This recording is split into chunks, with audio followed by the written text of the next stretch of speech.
you're good to go. Let me share my screen for you.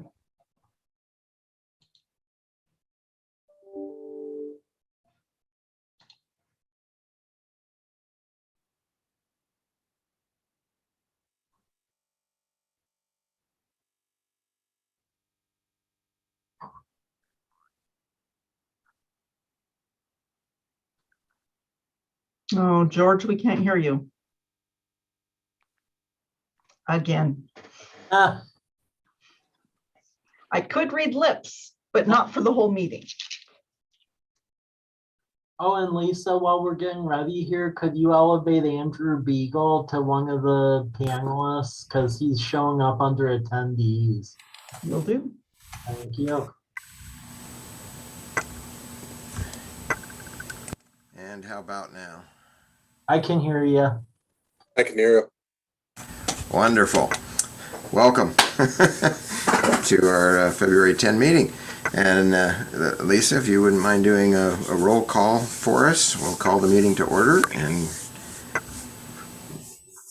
we're going to let Sherry do that role. She's going to be the support staff for this this group from this point forward. all right. Well, Sherry, welcome to you too. Thank you. Member Bennett, Present. Member Kress, Present. Member Tessman, Present. Member Riggle,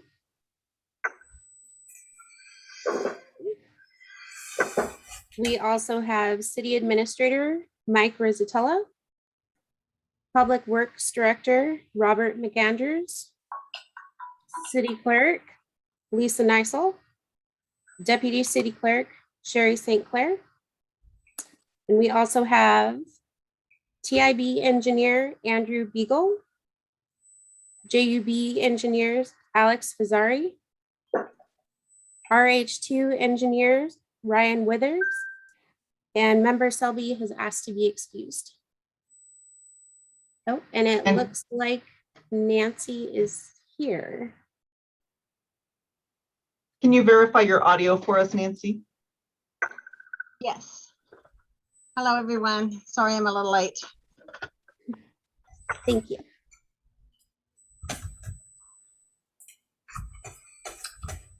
Okay. Thank you for that. Next is the consent agenda.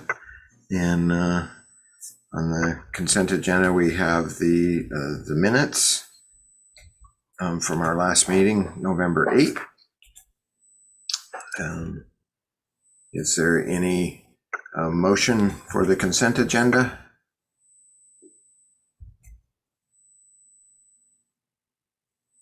I move that we approve the consent agenda. Okay, thank you, Nancy. Is there any comments or changes or questions about any of the items on the consent agenda, which is the minutes is the only item, I believe. Okay, hearing none. Is there a second? Second. Okay, all those in favor of approving the consent agenda, raise your hands or your digital hand or something. Okay,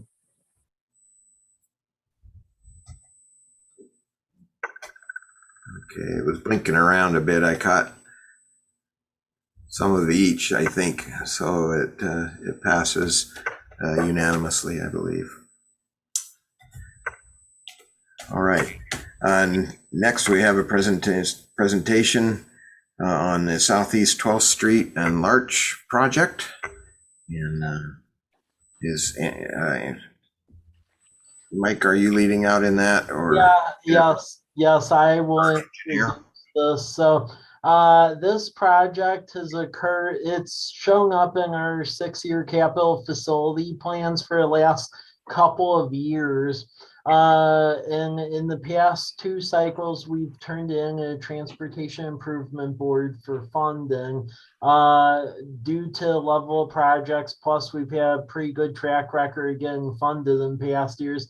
We didn't get it this last time. However, we're trying to refine the design and the application so it's a lot more competitive, and hopefully in next cycle, which will open up later this summer. So we plan to resubmit with JUB helping lead that effort. And hopefully we'll get this go around. But Andrew Beagle is our design and he's an engineer representative for that funding agency. It covers our region, and he wants to present some concepts for this 12th Street corridor that likely would cause our grant application to score higher. So with that, Andrew, please give the presentation. Thank you. Hi, well, thank you, commission members, for entertaining me today. I hope to, my role here at TIB, obviously we provide state funding via grants to local agencies and counties. But we're also here to serve as a technical resource, and specifically as I oversee the southeast region of the state. I have interest in making sure that the cities within that area are having the most competitive applications possible as they submit those. With respect to the 12th Street, as Mike said, you've had quite a bit of success in grant applications. A number of transportation projects have been funded by TIB or partially funded by TIB. As we kind of go through the limited funding we have, we want to make sure that we are able to tackle as many of the issues as possible. In reviewing the application, there were elements, design elements that we felt that could be retooled in order to get a more robust multimodal design. Consistent with your PED bike plan and the city's ordinance on complete streets. And so that's what I'm intending to present today. Let's see. Do you want to share your screen? I can share my screen, yeah. Okay.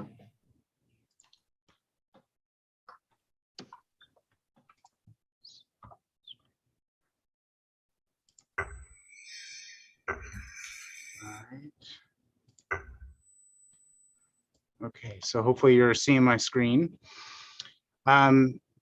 What I wanted to start with was just a quick conversation on the overall cross section. This is just kind of a snapshot of the roadway and the intended use or layout of that roadway. What you see on top here is what was submitted with the application. So we were looking at 6-foot sidewalks plus the curb, which is usually about a half a foot.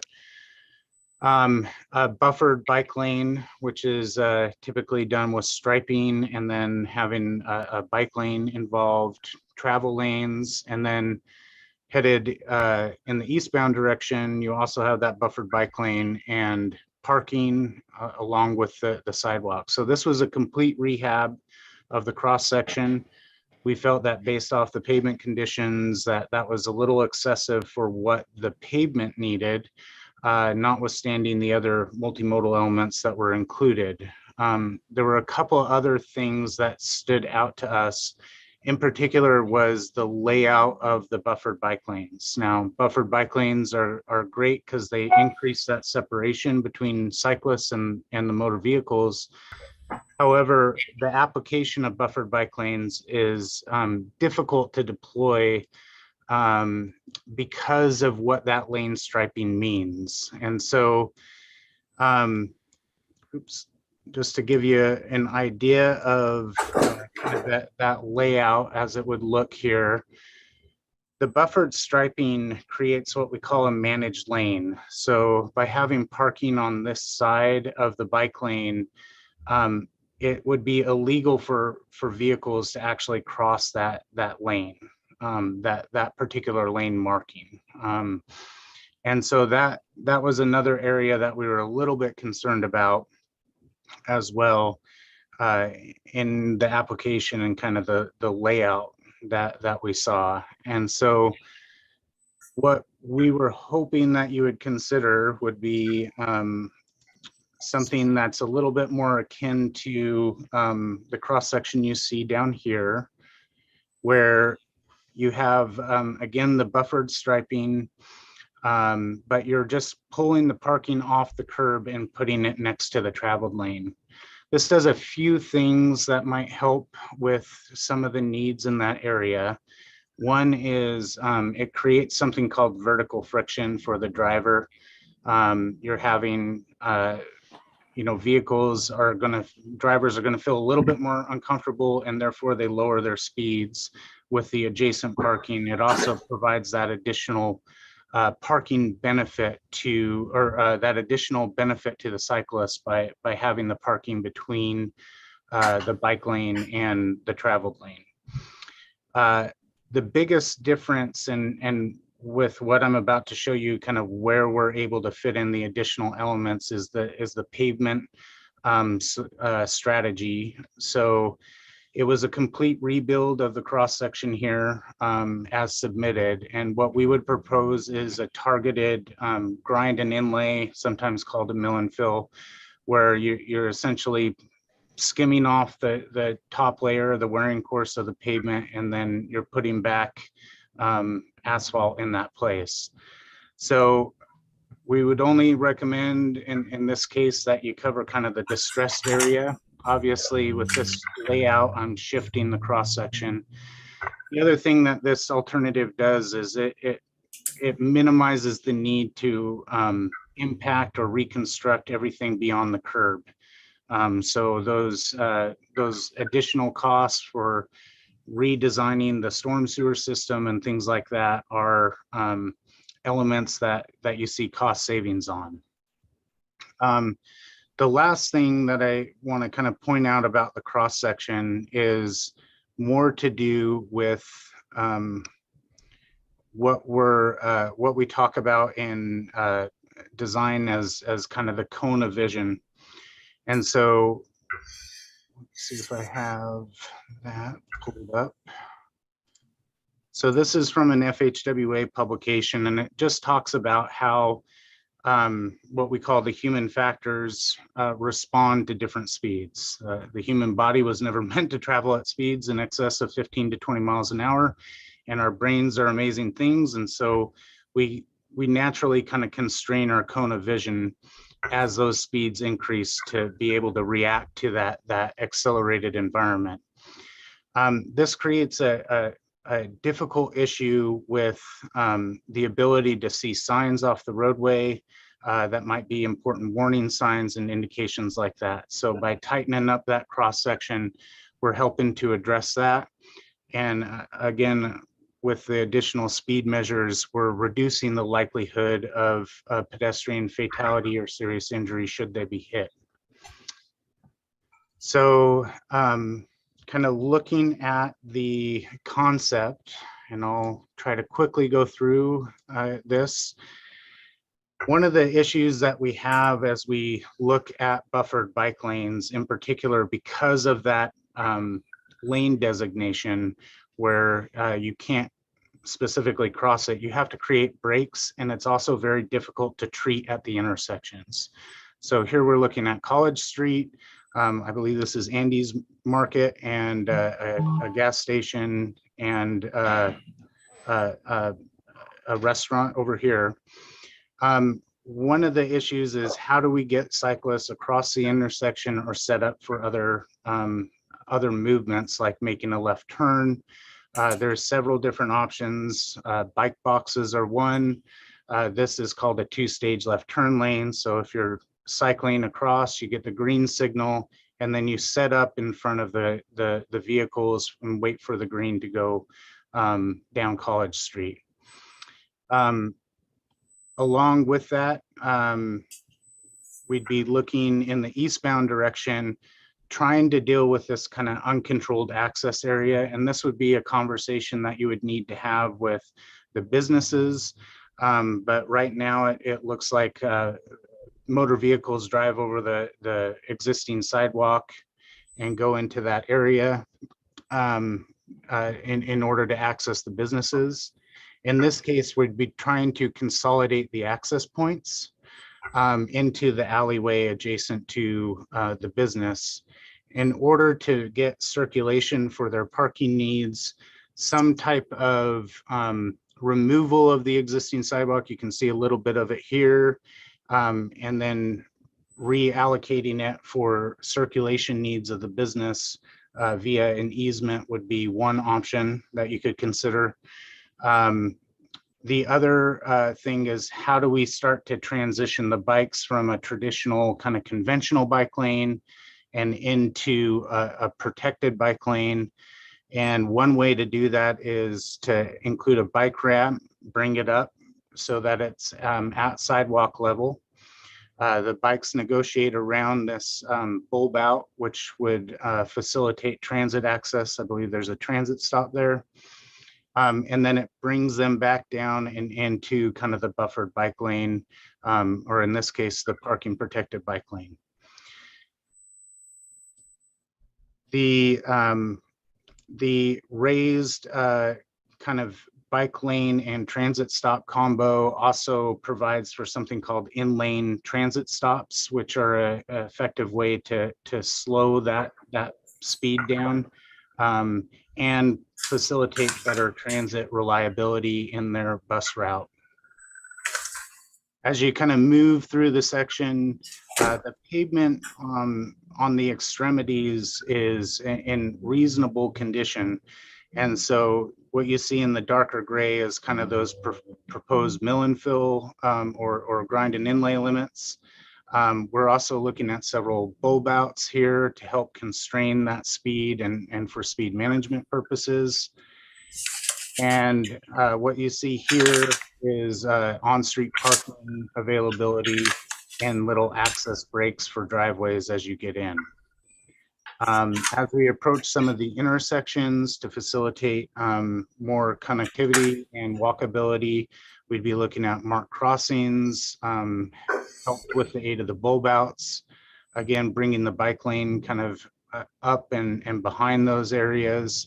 And for this kind of multi-use driveway area, we push that driveway access out closer to the road so they have better visibility for oncoming cars instead of being behind the on-street parking there.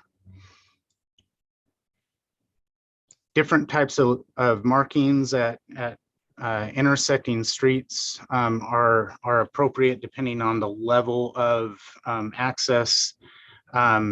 Green paint, as you saw earlier, is a treatment that you can use. I typically reserve that for higher use movements, as it can be pretty expensive to maintain. These are called Pekka Markings. They're a lot easier for maintenance to maintain and still are an approved kind of crossing device for these types of protected bike lanes or buffered bike lanes. As you move through, you see a little bit more of the same. This would be another bus bulb out where transit would stop to pick up passengers before turning on to date. Here you have an offset intersection, so we're able to kind of provide a single crossing there as well. In order to get bikes onto the local neighborhood network, we would look for opportunities for something like this, where a bike moving in that bike lane, if they haven't transitioned into the lane to make a left turn, if you're a less experienced cyclist and not comfortable making those maneuvers, you would pull down and stage up in these green areas before going across. And again, kind of call these bike cross markings are there to kind of promote the visibility of that. As we move further through the corridor, you start to see elements like this. This is serving a dual purpose in this particular design. Raised crossings are both an efficient way to get rid of curb ramps where you have the up and down for pedestrians, but they're also a very effective passive treatment for speed management. And so the idea here is to slow speeds, and I believe this is a crossing where you had a fatality a couple years ago. Larch was identified in your local road safety plan as a safety location. And I understand from discussions that there's also some concerns with the grade and slope as cars currently need to stop at a stop sign. And during icy weather, they might have difficulty traversing these. This would be a compact roundabout, so it's a smaller roundabout than typical. Larger vehicles can maneuver right over top of the roundabout. If you haven't seen these before, I have a couple of exhibits. Like this is a compact roundabout on a freight route in Olympia. School buses, freight vehicles all traverse this area. And in order to make a left turn, they simply kind of navigate over top of the center feature. There's some different performance issues than standard roundabouts here. The circular roadway is a lot smaller, so drivers' ability to anticipate gaps is a little bit more difficult. But they still have a lot of benefits, including serious and fatal injury, serious injury and fatal crash reduction. A cheaper version of that, I think this was about $800,000 for that roundabout. This one was installed on the same truck route adjacent to an elementary and high school for about $50,000. So this was much more like restriping, building the circular feature out of asphalt and using red paint on top. So those are two examples of what compact roundabouts are in case you're unfamiliar with them. In this case, we'd probably be looking for a little bit more robust features in order to terminate the bike lane, but also to help with where the crossings are for the roundabout itself. In terms of overall costs, by reducing the pavement, you get all these additional speed management and multimodal features, including an illumination system that wasn't included in the application, and that does increase the submitted cost by a little bit to 3.8 million. The minimum local match would be roughly 385,000, which is I think about 25,000 more than what you were doing today. A lot of discussion should take place should you want to consider an application like this with your public works department. Obviously, striping is very difficult to maintain. We would propose or suggest that you use plastic to at least get 4 years of lead time on that replacement. But the more you put in these elements like cross hatches, green paint, and things like that, it does get expensive for maintenance to maintain them long term.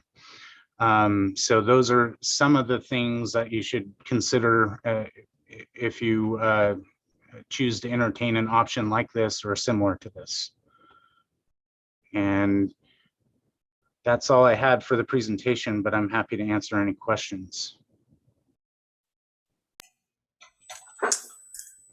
Great, thank you, Andrew, for that. There's a lot going on there. I'm presuming that you're representing, just a question, I guess, from me is I'm presuming you're representing a multiple different marking scheme that could be used, but you wouldn't be mixing all of those schemes in one project.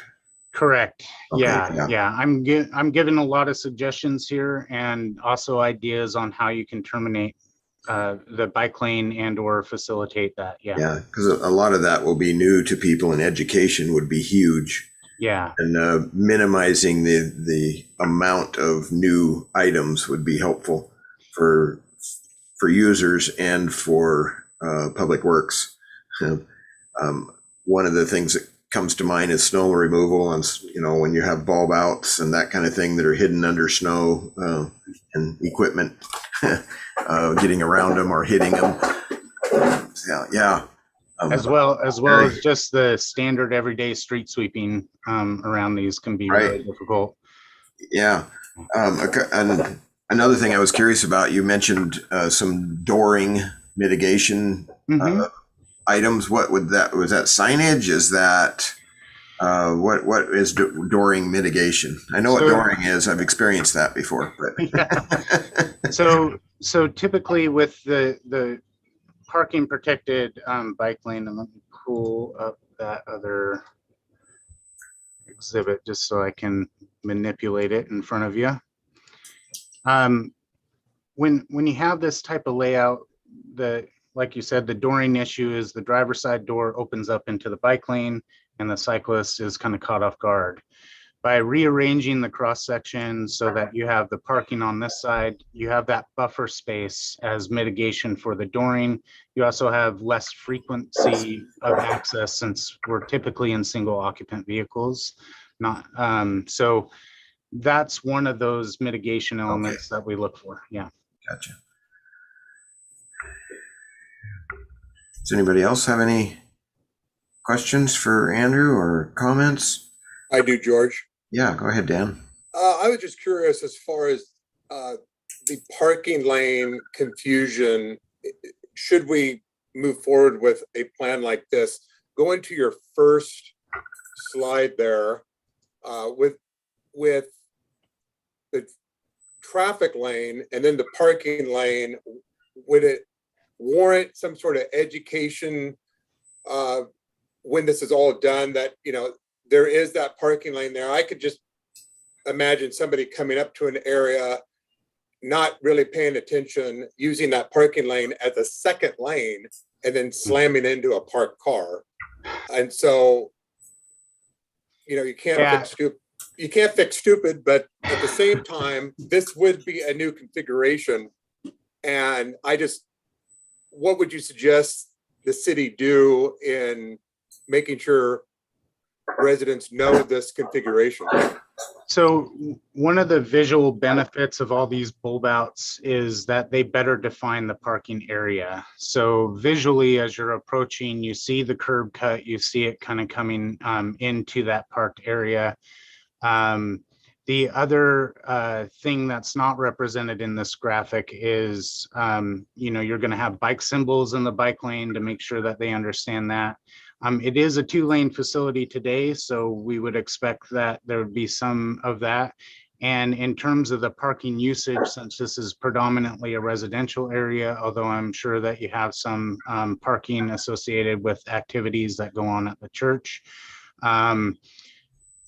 that is kind of more of a localized use. So they educating those on the street and adjacent streets about the specific design elements is one of those ways to kind of mitigate that, given the needs or given this particular location. And then I had a second question on the last slide regarding the roundabout. Mm-hmm. Has there been any, as far as the roundabout, I know has been a relatively newer discussion and concept and idea, but being that there is no other traffic signal between College and, let's see, Myra, is there any consideration of a traffic signal there? And if I recall, there's no other traffic signal on Larch from let's see, there's not even one at C Street, but there's no traffic signal at all on Larch between, Myra and then C, and then to the end of Larch there, whatever that newer street is there by Les Schwab. Yeah. So that would have to be determined through an evaluation of signal warrants. Those warrants don't apply with respect to roundabouts. The other thing to consider is the fundamental design and history of the creation of traffic signals and progression of traffic signals was really devoid of the pedestrian and bike environment. And so when you start to talk about traffic signals, you do start to get to the more complicated ways that you would terminate like a buffered bike lane, like what I was showing you here at College Place.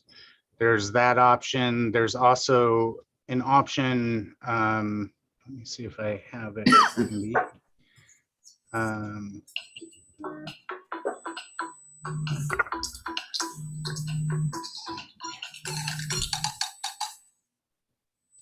and there's also the option of what's called a bike box. And I have one of those, but your faces are hiding it. So this would be a bike box, which is another way to terminate one of those lanes. In this case, the bike box is being used to go from a street cross section that has a conventional bike lane, but down the road here, just past the signal, it's a shared lane. So it's got those Charles markings and no bike lane. So this helps set cyclists up in order to navigate that shared lane situation or transition.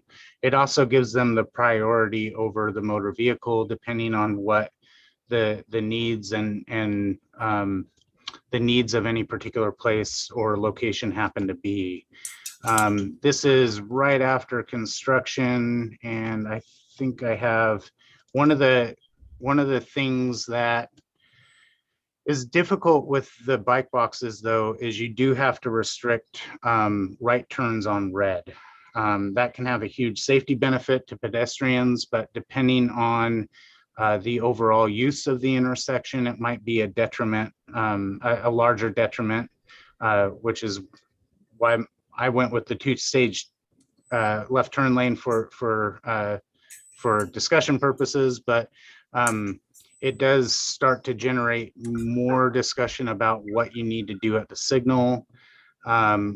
Sometimes you need to widen a little bit more.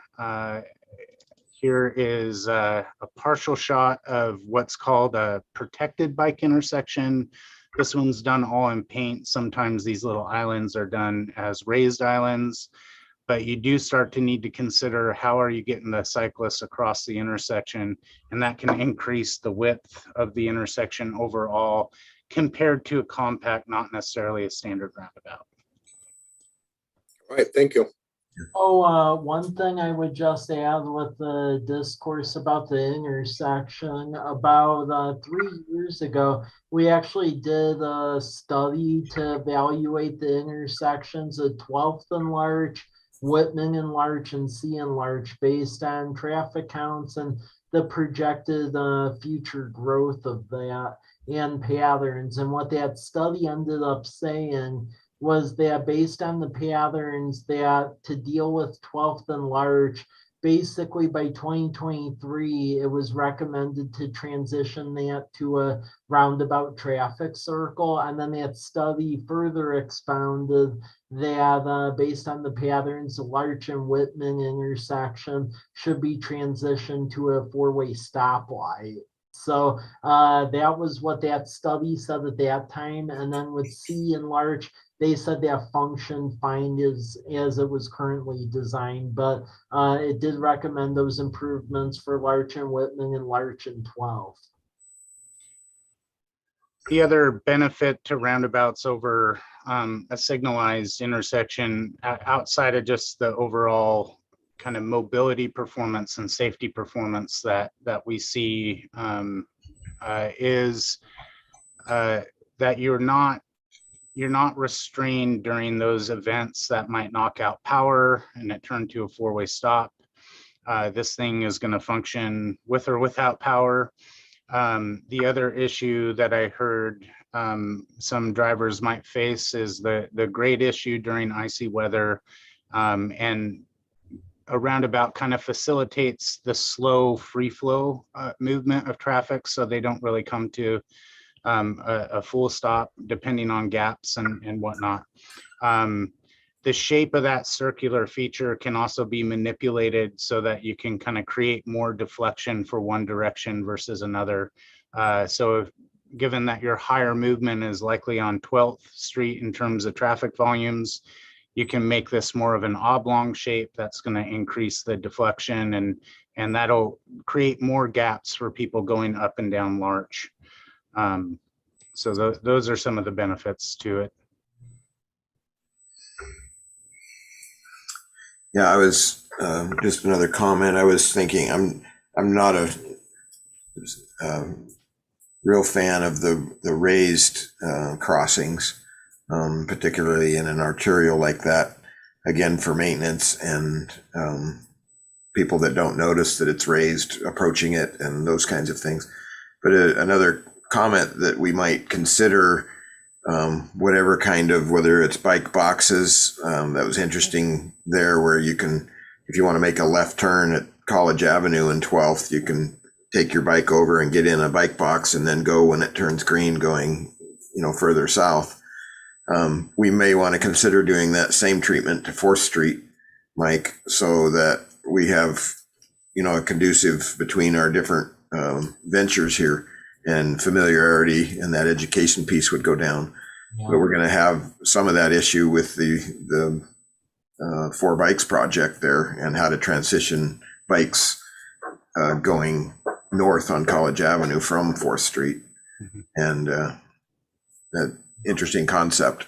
So, And I yeah, can do my best to put you in touch with some other local agencies who've put out communications in the recent past on introducing new concepts to folks, so you don't have to reinvent public engagement materials and that type of thing as well.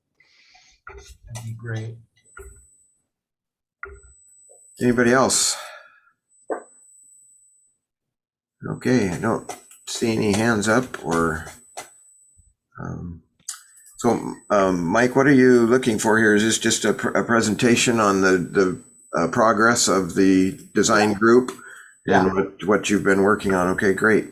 So noted, and thank you for that work. And there's still a lot of ideas there to be sorted out on which direction to go, and we'll look to you and Robert to kind of handle those. Appreciate it. All right, well, thank you for the time. I appreciate it. And if you have any follow-up questions, feel free to contact me, or I'm sure Mike can get a question to me as well. All right, thank you, Andrew. Thank you. All right, next we have a city engineer report. Alex Fazzari. Yeah, thank you. Yeah, I have a list here. Just going to give you a quick rundown of some of the things that we've been working on. Some of them are on-call tasks associated with being your city engineer, and some of them are just some ongoing projects that we've been working on as well. First off, in terms of some of the on-call efforts, plan reviews. So when development plan reviews have been coming in through the community development director, they've been sending them to us to review on your behalf as a city engineer. So we've been doing some of that. Also some of the city standards updates. Some of the feedback from the field crew is that there were some inconsistencies in some of the city standard details. And so Spencer on your staff has been working on updating those and sending those to us for some review and comments. So that's another thing that we've been working on. And then also there were a couple of traffic and crosswalk questions that Robert had. And so he'll be talking about that a little bit later on here in the presentation. So I won't get into those, but those are some on-call traffic and transportation engineering services we've been providing as well. In terms of some of the specific projects, we recently opened bids on a sewer rehab project using some cured in place piping. Received some very favorable bids, so that was some good news. That bid will be awarded here in the next few weeks. In this current climate, we're never really sure how bids are going to turn out, so it's good to get some good bids. Another project that recently went out to bid was some water pipe replacement, Mountain View Drive and Sky and 12th Street. The bids did come in high on that one, a little bit higher than we had anticipated. But the good news is we do have some funds available to cover the overage. And then we're also looking at going back to the Public Works Trust Fund to request some additional loan coverages for the bids coming in a little bit higher. The lift station number 7 project, that's been going under construction for the past year or so. We're nearing completion on that. The lift station will be started up next week. So everything, once that lift station's up and going, then we'll decommission lift station number 6. And so that project is nearing the end. Lift station number 5. So as you might recall, that's a project where the lift station is located right in the sidewalk. And we've been starting that project. There were 2 properties that we've been looking at for relocating the lift station to. We talked with one of the property owners, and they were not willing to sell their property to the city for the lift station. So now we're going to option number 2, and approaching that property owner about locating the lift station on their property. So more to come on that project. The general sewer plan, that's something that I'm going to be presenting here a little bit later today. It's looking at the asset management system for your collection system. So we'll go over that here in a little bit. And then the final project I wanted to give you an update on is the wastewater treatment plant. So we completed the design of the phase 1 upgrades of the wastewater treatment plant. Ecology's approved those, and we submitted funding applications for those. And then recently, Ecology came out with funding offers, draft funding offers for the project. They did show fully funding the project, including a $5 million grant and about $21 million in low interest loans. But we are continuing to look at other funding options as well, because paying back that loan will require an increase in rates for sure. So we're looking at doing a funding application with USDA to see if that is an alternative funding strategy that might be some more grant monies. Also working with Ecology to see if there's a way that they can increase the grant offer on your project. And finally, we're also looking at a kind of a new alternative that came up, and it basically would involve building a large lift station at your wastewater treatment plant and diverting all of your sewage to the city of Walla Walla. That's kind of an innovative idea. It's something that we had a meeting with the city of Walla Walla, City College Place, and then the port also, trying to show some support and some cooperation between the 2 cities. So we're going to look at the feasibility of that, because it's a long ways to pump sewage and there's a lot of details that would need to be worked out. But the good news is we have until around November or December till we need to make a decision whether or not you're going to accept Ecology's funding offer and build the phase 1 project as it's currently designed, or if you want to evaluate this regional plan. So between now and November, we'll be looking at the feasibility of this alternative option for the wastewater treatment plant. So that's my real quick synopsis of the things we've been working on as your city engineer. Very good. Does that pumping option to the city of Walla Walla, is that completely untreated sewage, or is that partially treated sewage that then they would finish the process? Or yeah, well, there's a couple different options. One is to build a lift station where we send completely untreated sewage all the way to the city of Walla Walla. Another alternative, which I think is intriguing, is we could continue to operate a part of your wastewater treatment plant to provide a little bit of pre-treatment, and more importantly, to store the wastewater throughout the day. And then you could pump your sewage to Walla Walla during the night. And the advantage of that is typically the wastewater treatment plant receives most of its flows and loads during the day when everyone's active. And during the night, it's basically an unused asset. It sits idle. So this would be an interesting idea if we were able to store your wastewater during the day, pump it to Walla Walla at night when there's relatively low loading at that wastewater treatment plant. So it would be an opportunity for you to use part of your wastewater treatment plant right now. all right, very good. Any questions from commissioners on that presentation? All right, Alex, I guess you're on again for the master plan of the wastewater. Yeah, sure. Thank you. Yeah. So as part of the wastewater treatment plant design funding offer from Ecology, one of their requirements was to do what they call the fiscal sustainability plan. And so that's what this started out as. So if you could go to the next slide, please. I'll just give you a real quick overview of what the objectives were in this general sewer plan, talk about a few of the key findings, and then see if you have any comments or questions. And the draft of this plan was sent to you. I don't know if you've all had a chance to read through it or not. I notice you have a general sewer plan and a water system plan to read in a week. So I'm sure that was real interesting reading. But if you have any comments, we can take them at the end, or then you can send them to me later. So that's what I'm going to cover here in the next 15 minutes or so. Next slide, please. So as I was mentioning, this started off as what ecology calls a fiscal sustainability plan, basically just an asset management plan for your sewer utility. And as we were beginning the development of this, we reached out to ecology and said, could we consider this what ecology calls a general sewer plan? And the advantage of it being a quote unquote general sewer plan is then it's an ecology approved document, and it allows you to apply for ecology funding for any of the projects identified in it. So this has evolved a little bit over the last few months, but the basic objectives of the sewer plan is, first of all, just to evaluate the existing sewer collection system.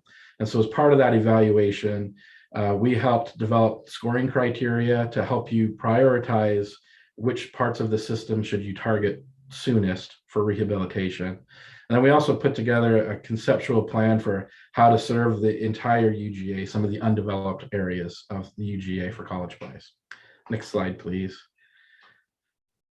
And then a few more objectives of this general sewer plan. Then we developed a 10-year capital improvement plan. So basically identified each year some collection system projects that should be done, and put them together in a plan. And then also we incorporated some of the improvement projects from the wastewater treatment plant that we've already covered in a separate facility plan. And then finally, as I mentioned, we just wanted to satisfy the ecology requirements for a general sewer plan so that you're open for funding for a lot of these projects. Next slide, please. So the first thing that we did was we utilized a lot of the GIS mapping that you guys have been investing some money in. So we were able to put together some great maps of your existing sewer collection system. I know this is really difficult to read, but in that general sewer plan document that you have a draft of, there's some nice full-size figures of some of this that you'll be able to see when you read those documents. But this is just an example of one of the figures. It just shows all of your sewer collection system pipes categorized by size. So we have some good mapping for your entire sewer collection system now. Next slide, please. We're also able to use the GIS mapping and some of the city staff's knowledge to help identify what all the pipe materials were for all of your sewer collection system pipes. So it's nice to have all of that cataloged now and in GIS. The next slide, please. And then also the pipe age.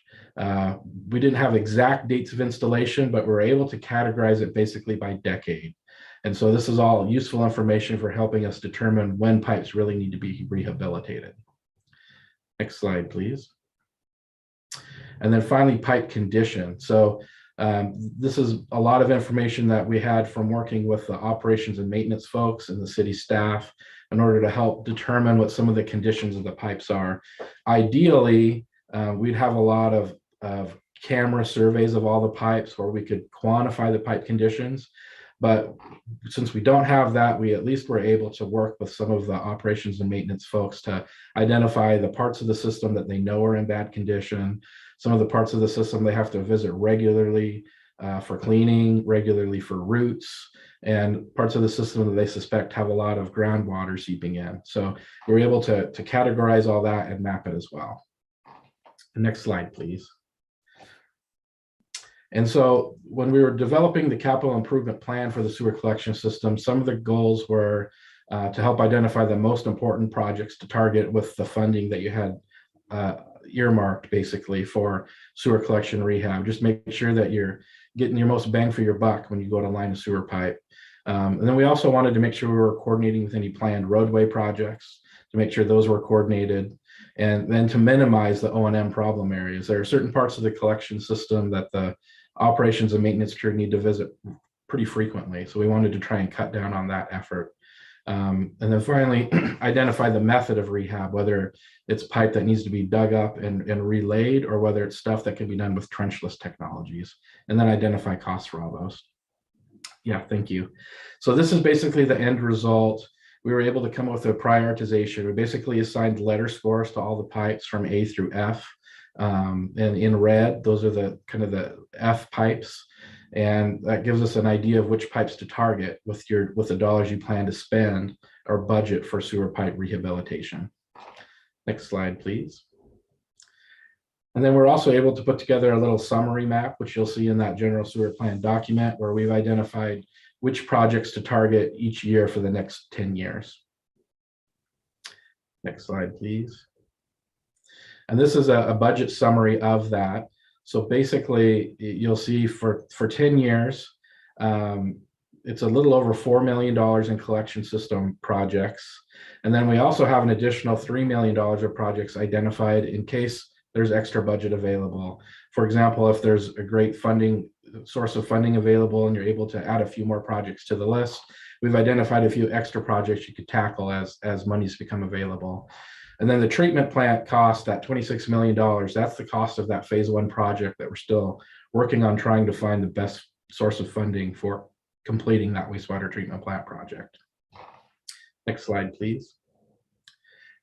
And so as part of the general sewer plan, you'll notice in the appendix, we were able to put together little sheets like this that identify each year's project, and we give a little summary of what the problems that the project's intended to solve and the costs. And so this will be useful each year as the staff goes through and develops or updates the capital facility plan. In case you want to reprioritize some projects, shift projects from year to year, this will be useful information for your staff to use for deciding if they want to juggle a few things around. Next slide, please. And then in terms of determining the prioritization of the projects, what we did was we did a condition assessment. And so basically we came up with 2 scores for each pipe. One we called the likelihood of failure, and one we called the consequence of failure. And so you can see in the boxes there are several different factors that went into the likelihood of failure. It's age and factors like that. And then the consequence of failure is basically, if this pipe fails, who's it going to affect? What water bodies would it affect? Several different factors such as that. And so we went through these scoring criteria with the city staff. And when we did this, it really helped the pipes rise to the top as which ones really need to be replaced sooner than others. Next slide, please. And then also in terms of the amount of money that you're investing in rehabilitating your sewer system each year, we wanted to take a look at that for you. And right now in your capital facility plan, you're budgeting about $150,000 every year on sewer rehab cost. And so in order to get a feel for whether that's an appropriate amount for you guys to be spending on your sewer system every year, we looked at it in 3 different alternatives. One is once we determine the cost of your total system as it is today, and if you needed to replace all of that system every 50 years or every 75 years, you need to be, spending, that's what the bar graph on the very left is, somewhere between $900,000 and $1.2 million a year just in rehabilitation.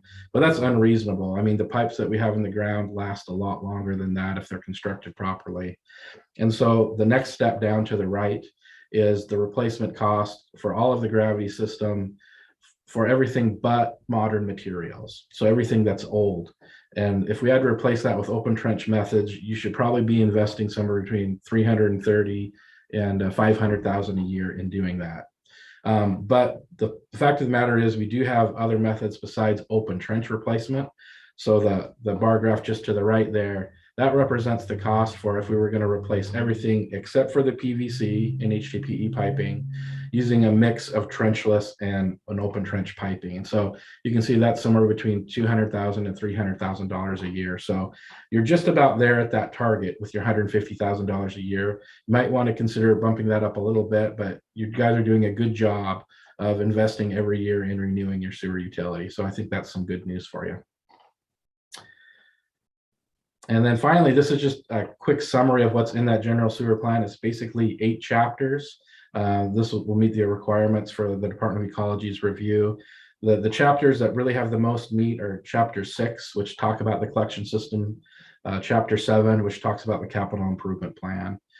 We didn't do a specific financial plan for this general sewer plan because all of these projects in the general sewer plan were identified in your capital facility plan that you budgeted at the end of last year. So we've assembled the draft of this general sewer plan document. You have it in front of you for review.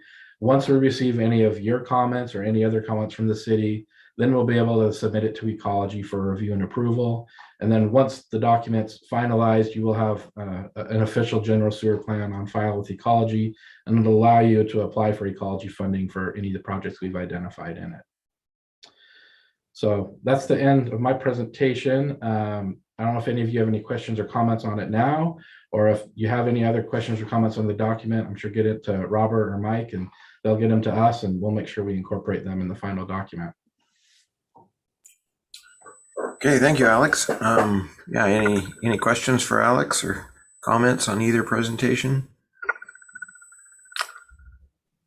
I would just say, please review it. If you have any comments, get it to us, because the meeting next quarter, we'll be asking you all to recommend what's created to city council, because we need to adopt it so we have an updated plan to run our system and maintain our permit. All right, very good. Well, thank you, Alex, for that. Good presentation. A lot of material there. A lot of what represents a lot of work, I'm sure. Yeah. Okay. Next, we have the College Place Water System Plan with Ryan Withers. Welcome. Thank you. Yeah, am I able to share my screen? You should be able to, yeah. Okay. You should be able to now. There we go. Does that, oh, here we go. Got it. How about that? Yeah, see it. Good deal. Okay. So I'm Ryan Withers with RH2 Engineering. I oversaw the development and preparation of your water system plan. I'll try and give a somewhat similar summary to what Alex just did for the sewer plan, but on the water side. So brief history. Historically, the Department of Health requires water system plan updates every 6 years. So as of really 2021, it was time to get the city's water plan updated. A little bit of backstory, we had previously amended your water system plan in 2017, but that didn't provide you additional approval period extension. Rather, it allowed you to include improvements in your water system planning document to really allow your system to get away from the problems you were having at wells 1 and 2 and to drill and equip wells 4 and 6. So although you didn't receive extended water system plan approval with that amendment, just, boy, I guess that is 5 years ago now, including those well projects in that amended water system plan allowed you to be eligible for DWSRF funding for those projects, which I'm sure you're all aware you were successful in acquiring, and well 4 is complete and well 6 is well on its way. So that's a little bit of backstory about your water system planning history, at least most recently. And the document that you have in front of you or available to you that I have on my screen here is the updated document that we prepared. Department of Health reviewed this document late last year, provided comments on it, and is now subsequently reviewing our response to those comments and hopefully approving over the next month or so. If you're unaware, this plan has been posted for public comment and a public hearing has been held. No comments were received. That does not mean we still can't make some changes if you have comments, questions, edits, concerns, but just letting you know of some of the history over these past few months. And the intention of this plan is to receive 10-year approval. So that's something that the Department of Health started allowing a few years ago. So you should be receiving approval through what will likely amount to be December 31st of 2031. There's a lot of focuses in a water system plan, very similar to what Alex just went through for the sewer side. I'll walk through some of the biggest items, and those tend to relate to items that involve capital expenditures, especially large ones. So just very high level, I think it's actually most prudent to work backwards. So there's a financial plan, a financial analysis that goes into this water system plan, really culminating with a large table with lots of numbers that are probably very difficult to read on my screen. This is table 9-7 if you're looking for additional detail on your own time. But in any case, this is the financial plan going forward 10 years and how all of the expenditures come and go, what the balance sheet looks like, really. This was all reviewed by Brian Carlton. We actually prepared this chapter with his assistance. A lot of his information went into the creation of this portion. So this financial plan, this financial analysis comes from something, and that something is the capital improvement plan, which is also a part of this water system plan. That oops, wrong page. That portion of this plan has a slightly smaller table that shows your proposed capital improvements for your water system and the schedule within which those improvements are recommended to be implemented. That's what you see here in table 8-5. And again, though these costs, these projects are all what gets built into the financial plan. And these projects, for the most part, you know, it's your water main replacement projects, your new wells, your new tanks, those types of things. And then, you know, another plan update in 10 years, your water use efficiency. I'll talk about that in a moment. And then some developer extension or developer funded related projects that help your water system, but are going to be timing. The timing of those improvements is going to be based on development timing, and likely that those projects are funded by the developers as opposed to with city monies. So that's what this table shows. And then I mentioned water main replacements, very similar again to what Alex was just describing. We developed color coding and highlighting for the existing system pipes to help you prioritize replacements in the future. So I'm looking at figure 8-2. I'll just zoom in. You can see there's different colored highlighting, some blues, yellows, purples, reds, and those all correlate to really low, medium, and high priority improvement projects that are ranked, and the ranking and the identification of these projects are all included in this plan. But that ranking, just in short, is based on the age of the pipe, the material of the pipe. Is it undersized or not? Is it undersized today, or is it undersized in the future as demands continue to increase? Does an existing pipe have a history of breaks or, you know, really high maintenance frequencies? Those types of properties all went into identifying what is a high priority replacement project for you. What's a lower priority? What's something that you shouldn't be having to touch anytime soon? And now the intention here is not to replace all of these highlighted pipes in the next 10 or even 20 years, but really to rather allow sort of the most lacking or oldest or most deficient pipes sort of rise to the top and be identified as high priority pipes. And somewhat coincidentally, it works out to about $250,000 per year over 20 years in order to get the high priority improvement pipeline replacement projects completed. And then the intention of highlighting not all, but some of the other pipes is to allow you to know, hey, if you have to get into a street for whatever reason at some point down the line, you can give this a quick look and get an idea of, does this pipe need to be upsized? Do we even need to be touching the water line here? You know, without having to run standalone analyses and sort of reanalyze everything and reinvent the wheel. So it's intended to be a tool for you and help make your life easier going forward.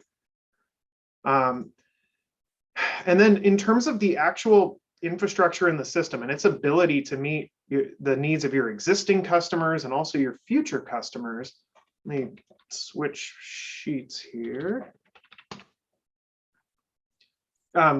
Your system is actually in pretty darn good shape, especially once well 6 is online and in the next year or so. And so what this chart shows is 3 different planning periods. So the baseline year for this water system plan was 2020. So that's this upper third of the chart. The middle portion is 11 years from 2020 or 10 years from now. So year 2031. And the bottom portion is 20 years from now.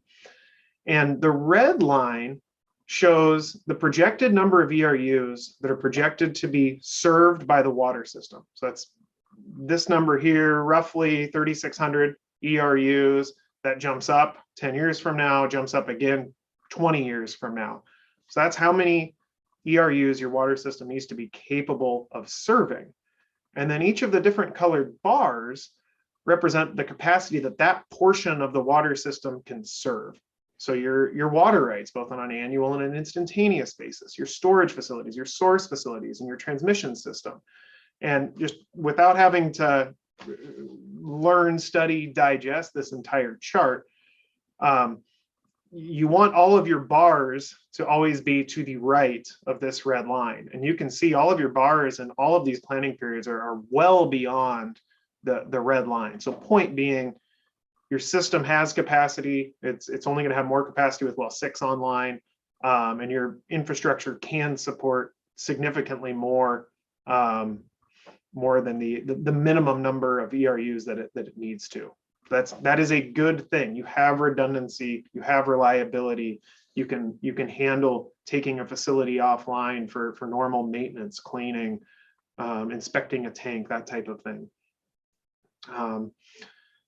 And so within these, future planning periods, what we're calling the 2031 and the 2040 planning periods, those planning periods had their ERUs, their population, their demands, all based on growth projections. Those growth projections were coordinated with your planning department, as were the future land uses.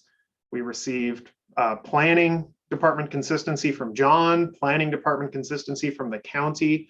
So that's all been taken care of, and everyone is essentially amenable to the projections that go into not just this chart, but the entirety of this plan.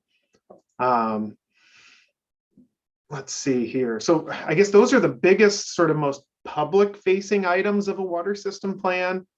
Other items are the water use efficiency plan, which has already gone through public comment.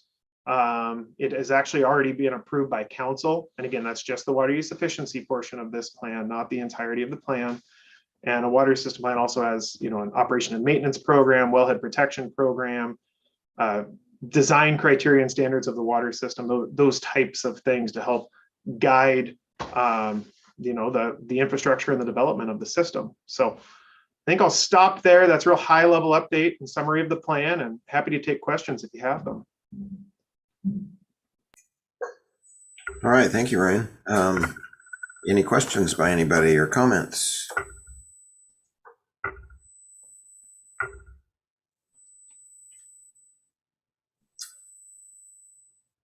All right, apparently a good presentation and a lot of material there to digest. 200 and some pages, 215 I think. Some interesting stuff there. Yep, most definitely. Some learning was had as I read portions of that. Other portions did not get read, but appreciate the overview on that. Anybody else? And as Alex said, if questions come up down the line, let Robert, let Mike know, and we'll make sure they get incorporated. Very good. Thank Okay. you much. Thank you all. Okay. All right. Next, we have some items here with Mike leading us on a couple things. So, Mike, the time is yours. Hey, thank you. So this project we've turned in for several different grant programs. We've had issues in the past because it was not federally classified. So Northeast Damson from C Street up to Rose, we initially tried to get it redone back when we rebuilt C Street. At the time, it was not federally classified, so we weren't able to get state funding because the south leg of it was in such bad shape at the city's own expense. We actually rebuilt it from C Street to Cargill. The issue is that the portion from Cargill up to Rose Street is still that antiquated portion where it north of Cargill it has no sidewalk. The pavement with itself narrows up really bad. And then also there's a Valley Transit and a school bus stop at the intersection of Rose and Damson. Since that time, we have gotten that corridor federally classified, as you'll see in the attached agency letter. So that does open it up to TIB funding. There was some initial discussion about maybe doing an out of call project, but either way, we also plan to submit this thing for funding as well into the traditional urban arterial program. But basically, I'm seeking a motion to recommend inclusion of this road up to TIB for grant funding. Classified. One thing I will note is you saw in the plans, the initial plans, we had Cedar and Damson where we were trying to sell it like as a couplet project to throw in with C Street. Issue being is that Cedar does not have a large enough traffic count or connect to enough things where you can federally classify it. So for now, Cedar, we honestly don't have a permanent solution for the Cedar Avenue duration of that project. But for Damson, it does open it up to state funding now that we have it federally classified. So I'm seeking a motion so that way we can get this thing teed up for hopefully some potential grant funding.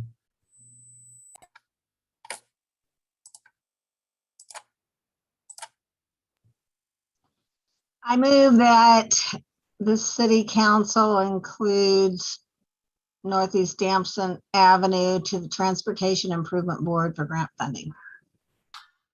Very good. Is there a second?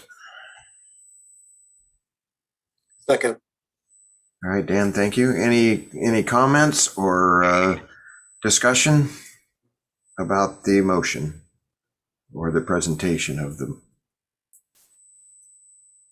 All right, hearing none, let's go ahead and have a showing with the raising of your hand.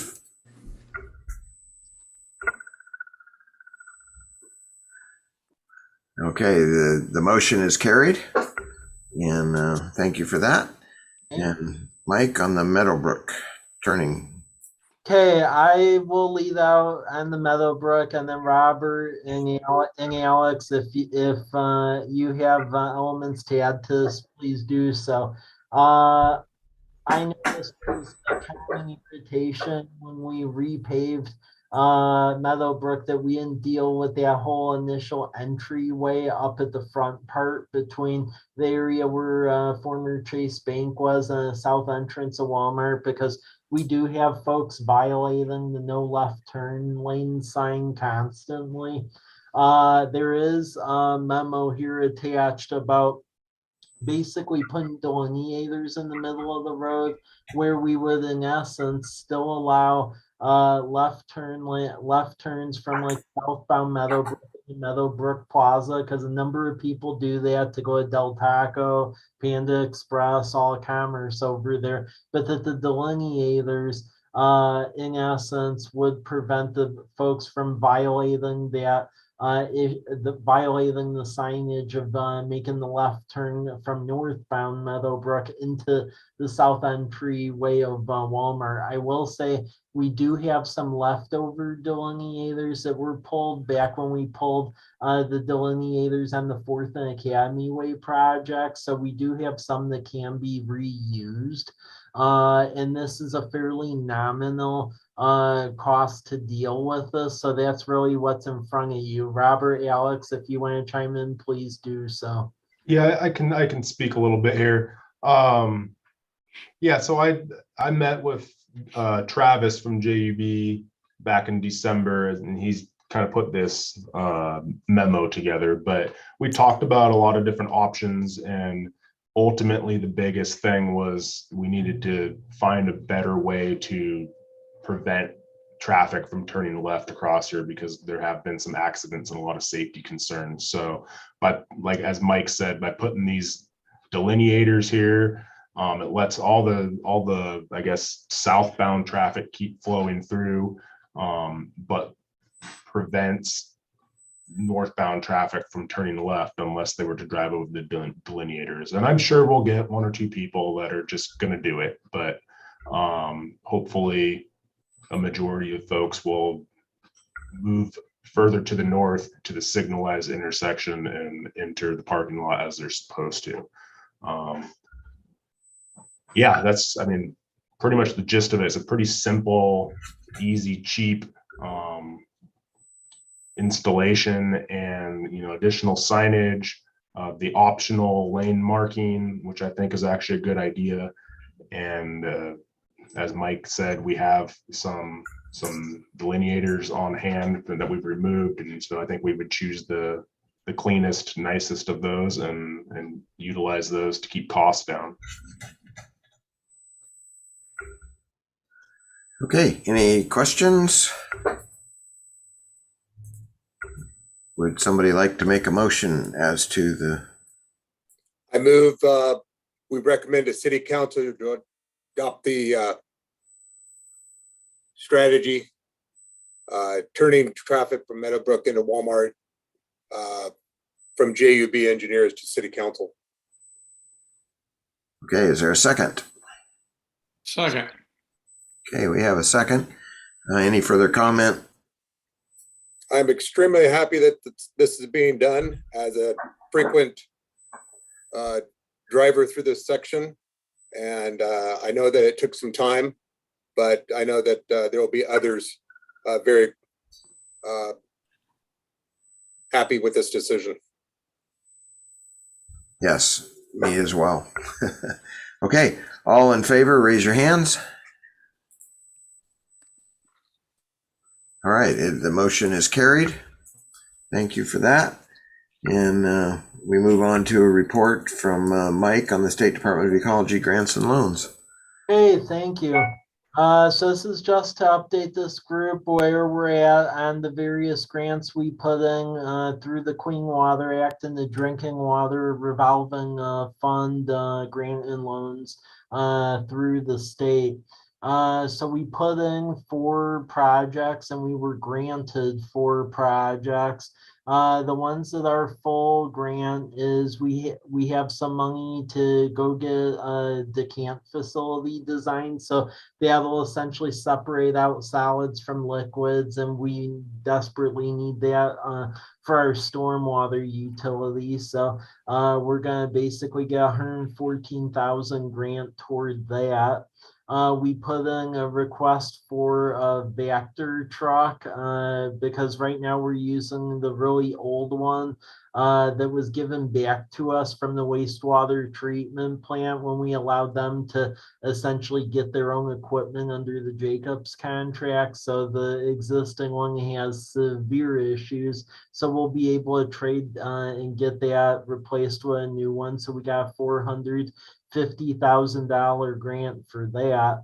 The next grant I'm going a little bit inverse here, but the next one's Lions Park stormwater improvements. So as we've updated this group before, one of the major gaps on getting Lions Park completely taken care of was the pond. So separating it from the creek, but then we also need to have a fairly significant stormwater treatment system built underneath the southern parking lot, because believe it or not, pretty much all of the stormwater from like 12th and Myra all the way down 12th to Larch, including Garrison Creek Heights subdivision, all of that currently drains through one pipe and just dumps into the pond untreated right now, which is a big no-no. So with this, we'll be able to put in the treatment and do the pond project. So that was a $866,000 grant. And then the big one is the wastewater treatment plant. So that one, at least now we have a financial instrument to do it. The issue being is that they granted us $5 million grant and then $21 million loan.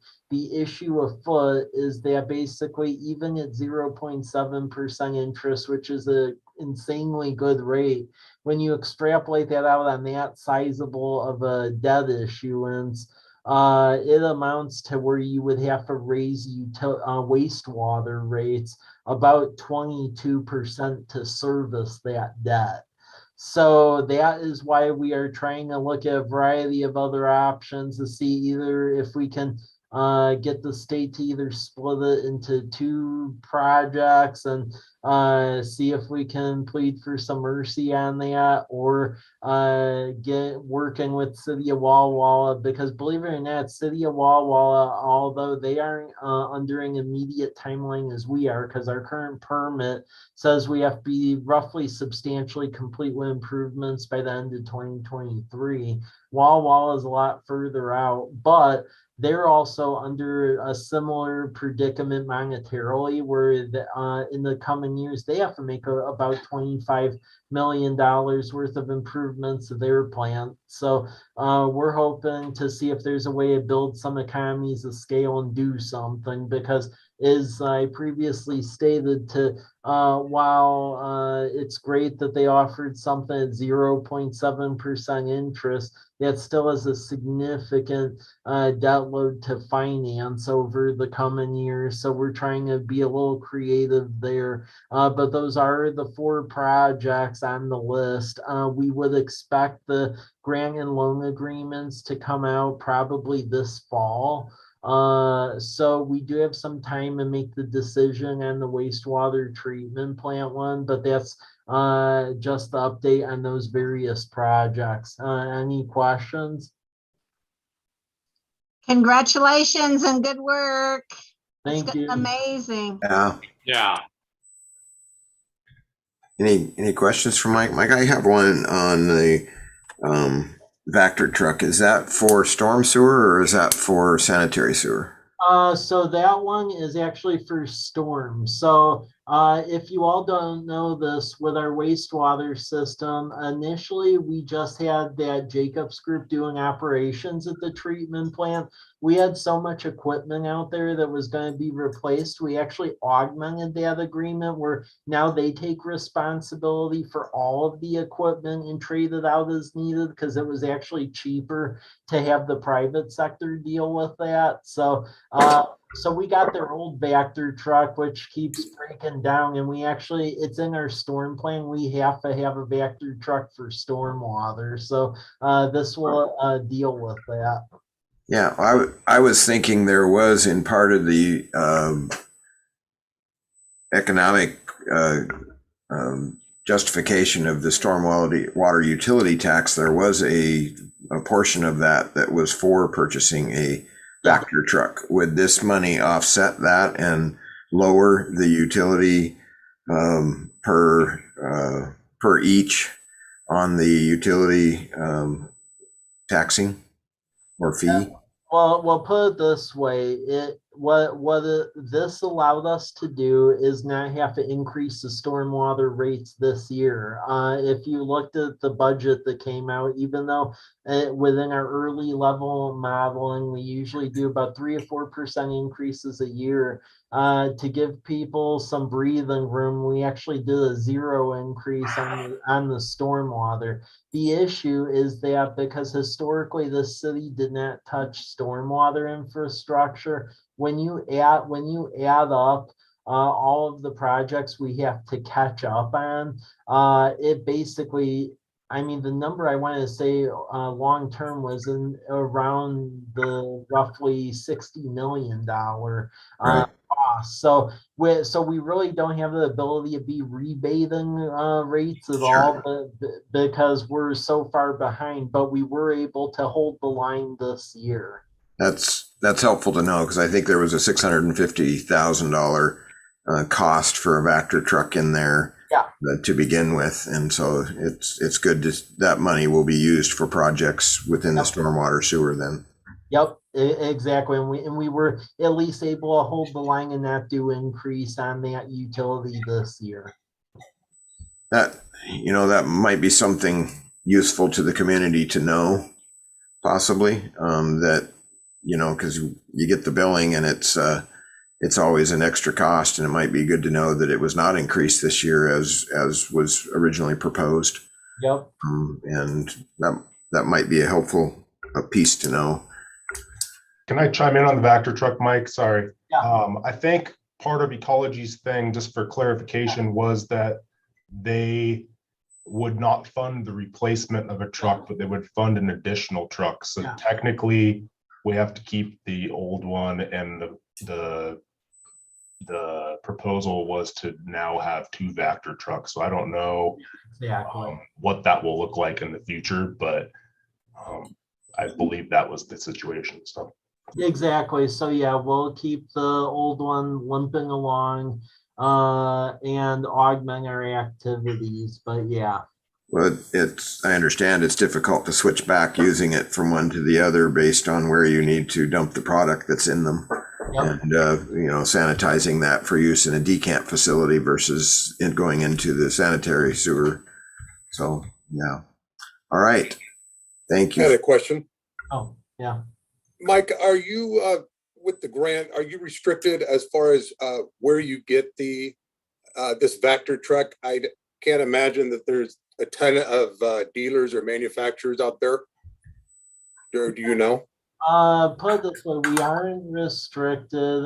Typically, we do get them like off of state bid or governmental purchasing consortia. So we basically, our fleet management folks in Public Works, they take a look at which one essentially has the lowest cost offer, and then also the ability to deliver in a timely manner, because a number of city vehicles across the board have been on back order because of supply chain issues. So they'll evaluate all of that, and then that's how we'll end up getting it. the pricing came off of state bid pricing. I can't remember the specific truck, but that was where the pricing that we got came from. Okay, thank you. All right. Mike, 5.02 crosswalk at Lampurdy and Walmart. Thank you. I'll introduce this and then I'll turn it over to Robert and Alex. So Yeah.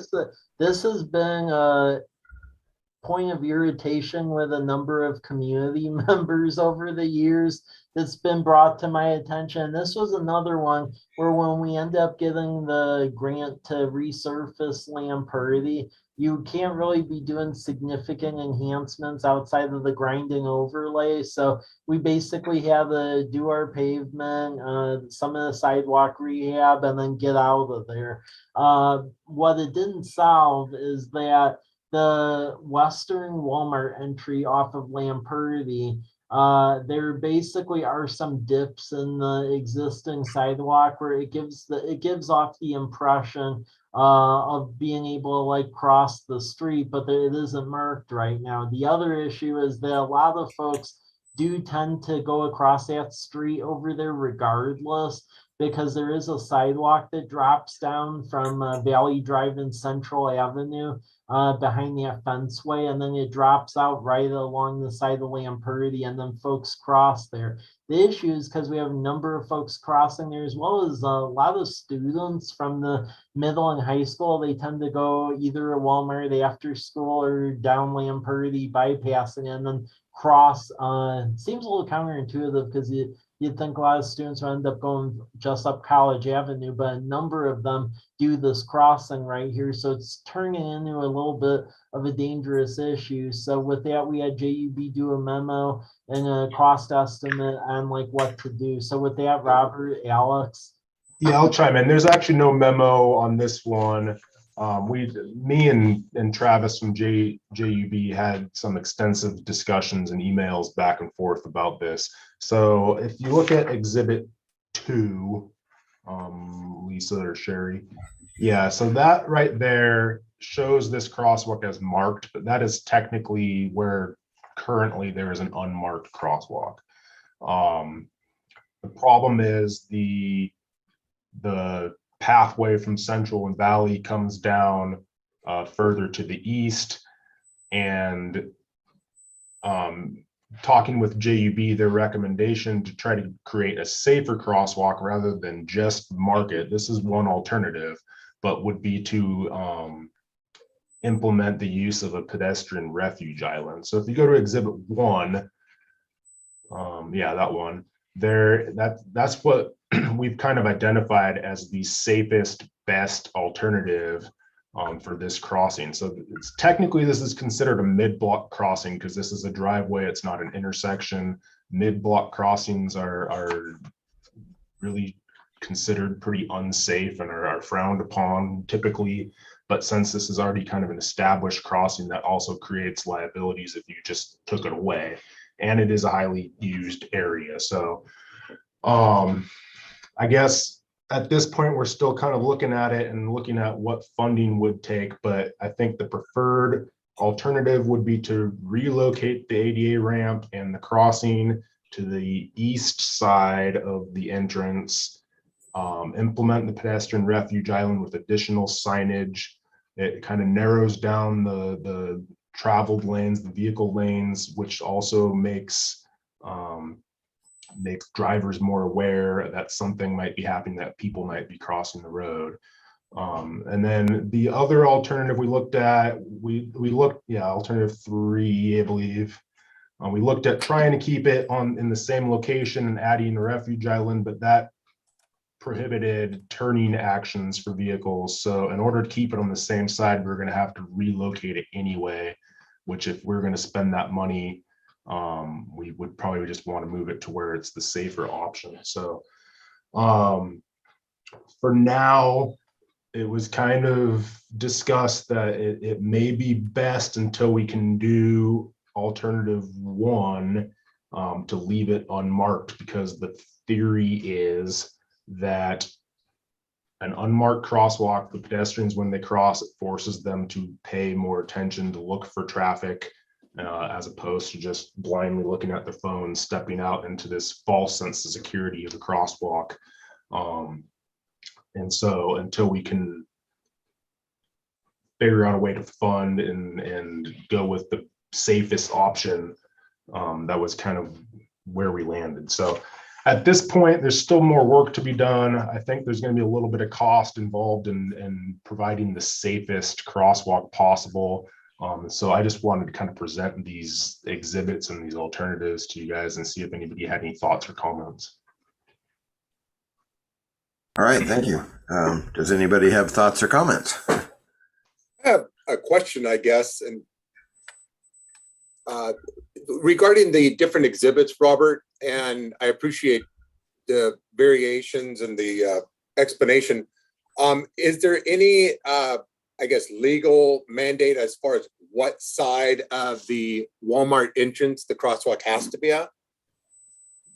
No, no, because Okay. especially because it's considered mid-block. Right now, it's technically an established crosswalk, even though it's unmarked. It's still a legal crosswalk because we have the ramps and it's established path. And so there's no legal ramifications that I'm aware of if it was to the east or the west.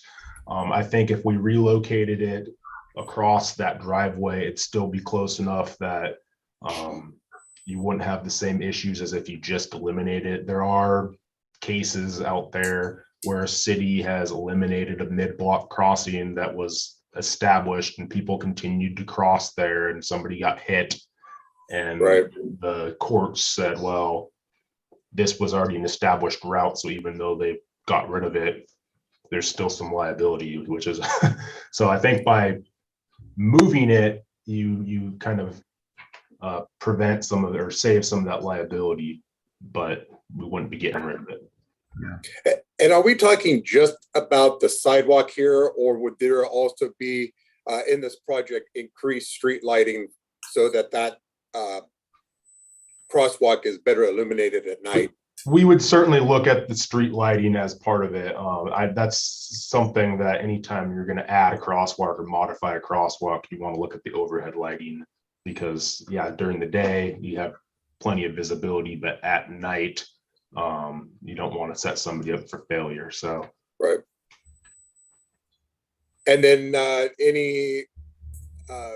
has anybody requested any I guess grant or anything from Walmart itself? Not at this point. We just kind of started discussions about this at the end of at the end of December. And so I got these alternatives from JUB, from Travis at JUB, and that's kind of where it got left, because again, there's going to be some monetary cost to this. I think it will be somewhat insignificant in the grand scheme of things, but it's enough that we will want to at least budget for it or see if we can find grant money for it. Yeah. All right. Yeah. I you. like that idea, Dan. Maybe Walmart could help on that. I think just a suggestion, Robert, would be to include in your thinking is a marked crosswalk east to west across the entryway along the Lampurdy side, because there is no sidewalk on the east side of their entryway. So the pedestrian traffic does continue over to that side. And with cars turning into there, it should be marked as well. Yeah, that's a good point. You know, and maybe Walmart would help share in that cost, because that's possibly an easement area that they might be responsible for, or at least feel a little bit more likely to want to help. But I really think moving it to the east is a good option, because I think most of your pedestrian traffic right now is crossing there, because they come down that hill, they jump across the rocks and zip right across the street, instead of even walking to the existing ramps on the west side of the entry. They aren't walking that far to get to it. They just kind of zip across. So I don't think they would go to one on the west side of the entry, even if that's where you created it. Sure. So I think this exhibit is a good plan. Might cause a little trouble with if trucks or vehicles with trailers exit there and want to turn east. So maybe some signage back in the Walmart parking lot, no trucks or trailers exiting the parking lot there, maybe. Yeah. Turning west probably wouldn't be a problem, but turning east could be problematic, and your signage and your island might get run over more often than you like. I think Travis had done some calculations and had determined, it may not look like it in this picture, but he had determined that truck traffic and RVs should be able to still make that right turn. Okay. For that same reason was why we decided we couldn't put the pedestrian refuge island so close to the entrance on the west side of Yeah. So okay. Good, thank you. Mhm. All right, and talk to us about some solar energy, Mike. Yep, so this is just provide an update on this. As you all may or may not know, we've been toying with the idea of essentially installing a solar array on one of the city properties to essentially offset the cost of our power for the water tanks and the like. It's been in our capital facility plan for the last 5 years. The issue's always been getting all of the grant conditions to align, as well as placement. So if you go on page 5 of this PDF, you'll see where we're suggesting that we're going to end up putting it. It's going to be within the existing fence line at the east side booster tanks, which is at the south east corner of Whitman and Maple. And with this, the stars finally have all aligned on this project to basically build a 100 kilowatt solar array, because we've gotten an award of a state Department of Commerce solar grant for about roughly 175,000. We end up getting a Pacific Power Blue Sky grant of about 100,000. And then there's a third grant we just received an announcement of, which is TransAlta, which is a private corporation that deals and dabbles with energy, and they have a grant program, and we end up getting awarded north of 200,000 from them. So essentially, from the 3 buckets of money, we end up pretty close to almost having like a free solar project. So we are working on getting through the various grant agreements right now, but McKinstry, who's our ESCO, will be meeting with them in the coming week, and this project will likely transpire during the summer. Right now, we're in a little bit of a wait approach because in order to get the state funds, you actually have to do a 30-day tribal notification as well as a Department of Archaeology notification. So we're waiting to hear any communications from them.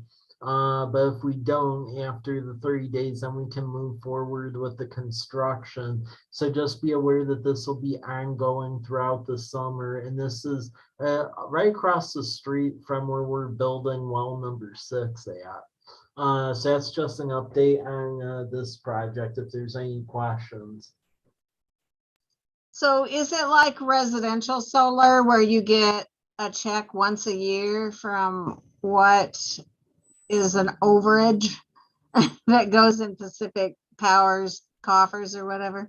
Essentially, this will essentially charge up Pacific Power system, and then we essentially get credits. So I mean, already with the grants, this is nearly a free construction project. But in addition to that, well, this will actually be revenue generation because we will be getting those energy credits through the years. What's the expected credit on that wattage?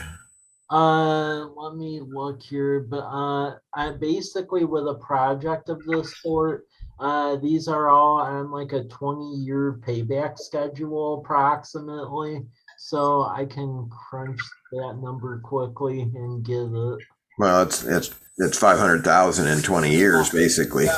So basically what it amounts to per year in credits that we can expect to get is a little bit north of 25,000 a year.